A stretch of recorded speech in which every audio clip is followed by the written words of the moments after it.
Hi everyone. Dishore this side, and I'm a 50th undergraduate at IIT Kanpur. And today I will share my experience about Mitacs. And last summer I entered University of Toronto and uh, went to Canada. And so today my aim would be to share my experience about this internship and how I managed accommodation, my uh, flights, my food, travel, uh, and other some experiences which might be helpful for people who might be going this year or any like next year to Canada. They can uh, learn some things which will like enrich their experience or enhance their experience quite a bit. So let's start. And first of all, I would like to discuss about the flights. So as you can see that I have already searched for the flights from New Delhi to Toronto, and I have kept the dates as from my start to July end, my June July, which is usually around 3 months, and like the mostly the time when most of the people will be visiting to Canada. So you can see that you are getting different flights, and so there's this skyscanner.com which you can check for different like flights from different airlines, and you can select from your with your own preference which one to select. So now some of the things that are very important to consider while selecting a flight, that you can see there are some direct flights here, and then there are flights which are with a stop. So one more doubt but which people have, that if there is a stop in the flight, then do they need a transit visa or something like that. So if a transit visa is required, then flights will usually mention it on their own, and usually a stop does not require a transit visa. So that is something that is important. And as you can see, there are two stop flights, and then there are one stop flights, and then there are direct flights. So the best would be to take a one stop flight, because two stops are too much, and the thing is that the more stops you have, the more hassle you have. You have to check, like, I mean, like, it's not always a hassle. You have to check that whether you will have to change the airlines, or whether you will have to change the plane or not, depending on those things. But I would recommend to take at most one stop only, because the more stops you have, the more chance it is that your baggage might get lost, or your belong like to check in baggage might get lost as well. Another thing that is very important to keep in mind is while booking flights is the amount of baggage you can take, like the weight of the check-in baggages, the number of check-in baggages, the number of personal items, the weight of the personal items, the dimension of the personal items.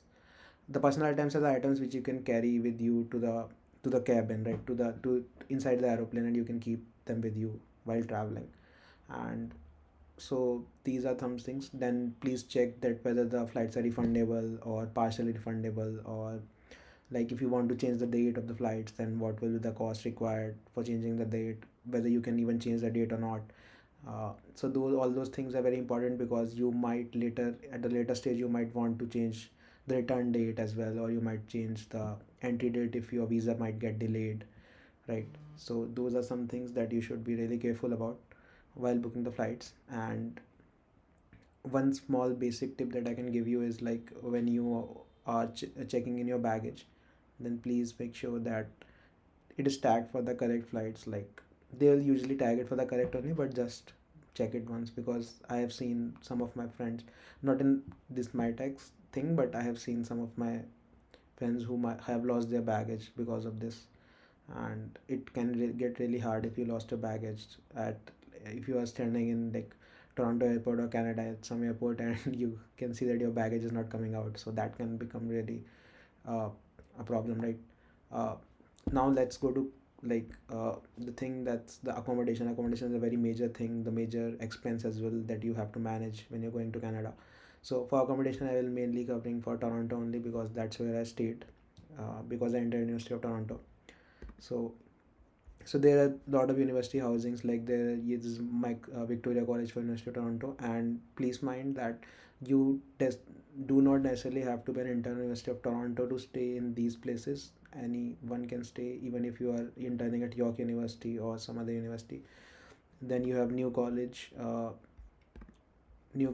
where I stayed, New College Residency, University of Toronto. Then there is also University College, so you can check all these university residencies, and they are the I would say they are like kind of the rate is they are not cheap, like they are expensive because they are in Toronto, like downtown Toronto, but uh, you can see that uh, they are pretty decent, right?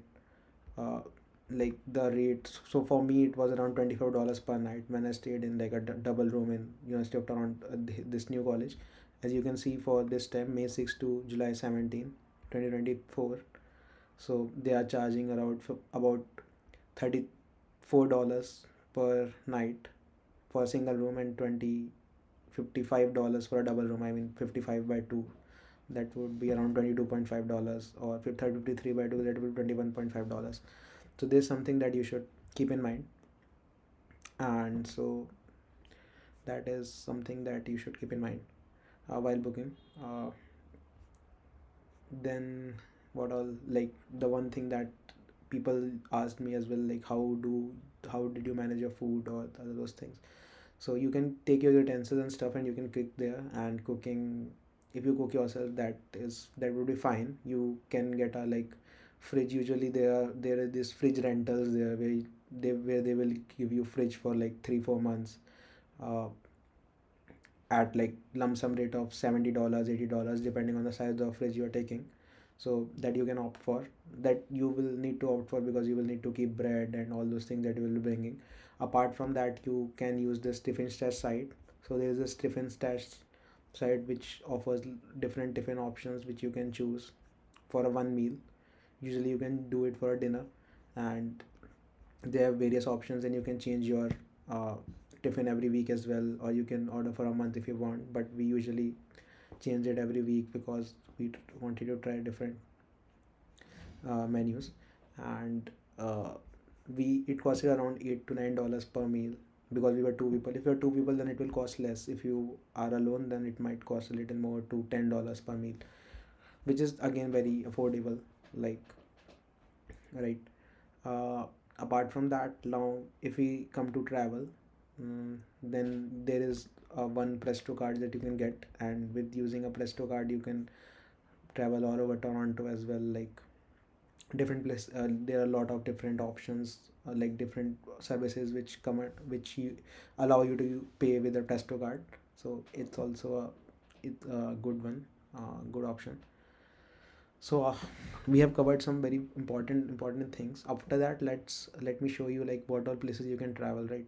uh, in Canada. So like if you are in Toronto, then definitely you will definitely go to Niagara Falls, and it just costs around. So these are the Niagara Falls. As you can see, you can also go on that, like the boat thing you can see here.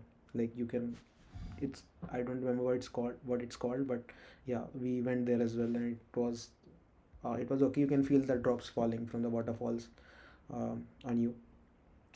uh, so that's so it takes around $18-$20 to and fro travel from, like, from Toronto to Niagara Falls. And mm, you can see so, although like other things that were there apart from the falls I found quite expensive and gimmicky, but apart from that, the falls were pretty amazing. And then there's also an amusement park nearby. There's this Canada's Wonderland which you can visit if you are going to Toronto, or nearby this Ontario, if you are going to Ontario. And they have lot of ride options. There is also a water park there, and you can explore a complete day, like uh, you can like spend a whole day here easily, uh, right? So now,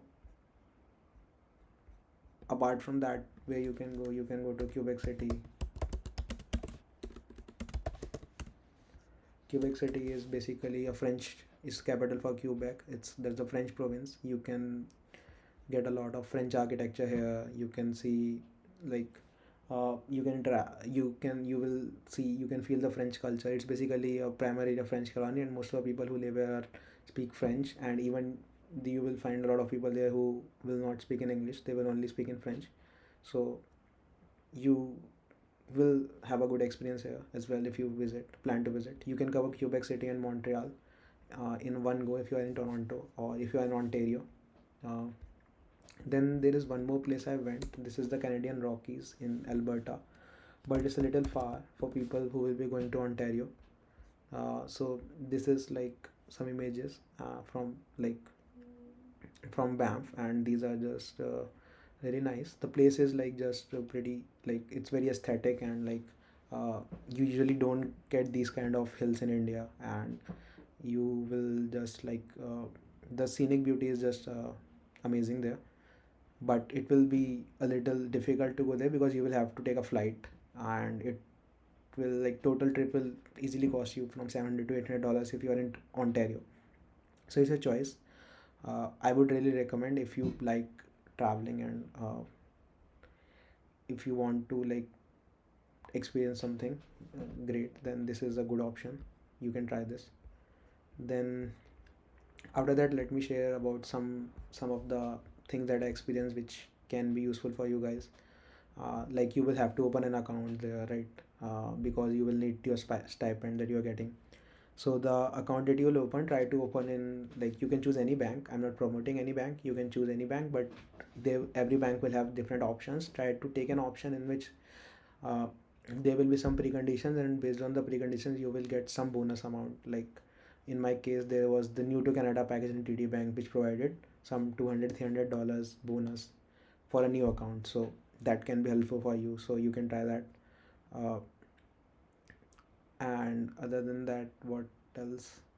So then there is the you can come across incidents like at the immigration, like when I was boarding my flight from India to Canada, then at immigration office, like immigration barrier which happens before security check-in into the airport. So before that, on a immigration, I was stopped at the immigration and like immigration barrier, like by an officer, and they looked at my visa, like, and since I was boarding my flight from New Delhi and my visa mentioned that it is issued at Bangalore, the officer said like, there's something fishy here, it doesn't seem right. Your visa has been signed from Bangalore, you must have used an agent and XYZ. And he stopped me and said, I will not allow you to go.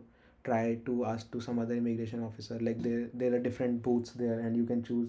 Like some booth, some officer might decline to approve your leaving from India. So it happened to me, and like it's very important to not panic in such kind of situation and be very calm and polite. And I tried to explain to him, show like it's very important to carry all your documents as a hard copy. Please don't try to show them soft copy, they will not be uh, very compliant with that. uh, so just carry hard copy for each and every document that you had required for the visa and which you might require afterwards. So show them each and everything, and they will show you like, then like I showed him each and every mail and all those things that I had in conversation with VFS India. And then he kind of agreed, although I had to go into the immigration office, get some signatures and stuff, and then they allowed me to pass. But please be polite and be like very like cooperating in such situations, and don't get angry at the officer. So these are some things that you can keep in mind. And then there are some other things like the financial system, like in Canada, is not like as secure as I would say in India. Like there is no OTP system there, and mostly there is just tap and pay. uh, and even with your card as well, you don't get OTPs on your phone and stuff. And like you just, if you fill in the details online and you pay, and the amount gets deducted from your account. So please be careful about like one of my, like in our Mitacs batch as well, one of the guys was get scammed like this. Someone asked him for help for to pay for something with his card, and then they swapped his card with some other card, and he and like that. And so this is not good, so please be careful uh, around these things. So these are the most of the things that I wanted to tell you guys about. And I know I have not uh, I might not have answered everything for everyone. So like if you want to specifically ask from some other things, then you can message me, like leave, I mean like you can comment on the comment section, and I will try to answer them if as best as I can. So have a great day, and bye.